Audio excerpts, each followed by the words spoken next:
سوال 1013 والدین کی خدمت کا کیا اجر ہے؟ جواب: والدین کی خدمت بہت بڑی نیکی ہے۔ قرآن کریم میں بار بار اللہ تعالیٰ نے اپنی عبادت کے ساتھ والدین کے ساتھ حسن سلوک کا حکم دیا ہے۔ والدین کی دعا اولاد کے لیے دنیا اور آخرت دونوں میں کامیابی کا ذریعہ بنتی ہے۔ خاص طور پر بڑھاپے میں ان کی خدمت کرنا جنت کا سبب ہے۔ جو شخص اپنے والدین کو راضی رکھتا ہے، اللہ تعالیٰ بھی اس سے راضی ہوتا ہے۔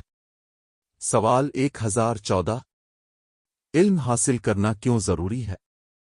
جواب: علم حاصل کرنا ہر مسلمان مرد اور عورت پر فرض ہے۔ علم انسان کو صحیح اور غلط میں فرق سکھاتا ہے۔ دینی علم کے بغیر عبادت صحیح طریقے سے ادا نہیں ہو سکتی۔ اسی طرح دنیاوی علم بھی ضروری ہے تاکہ انسان معاشرے میں مفید کردار ادا کر سکے۔ جو شخص علم کی راہ میں چلتا ہے، اللہ تعالیٰ اس کے لیے جنت کا راستہ آسان فرما دیتا ہے۔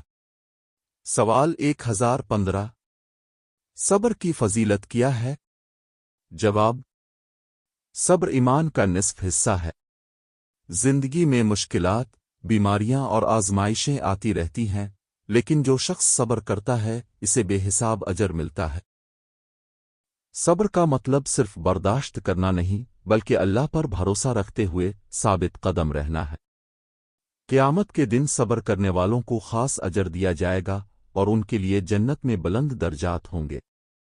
سوال 1016 توبہ کا دروازہ کب تک کھلا رہتا ہے؟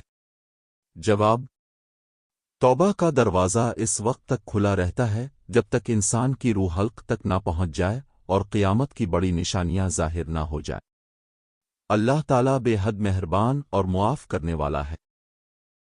اگر بندہ سچے دل سے اپنے گناہوں پر شرمندہ ہو کر اللہ کی طرف رجوع کرے تو اللہ تعالیٰ اس کی توبہ قبول فرماتا ہے۔ حدیث میں آیا ہے کہ اللہ تعالیٰ رات کو اپنا ہاتھ پھیلاتا ہے تاکہ دن کا گناہگار توبہ کرے، اور دن کو ہاتھ پھیلاتا ہے تاکہ رات کا گناہگار توبہ کرے۔ لہذا ہمیں توبہ میں دیر نہیں کرنی چاہیے، کیونکہ موت کا وقت معلوم نہیں۔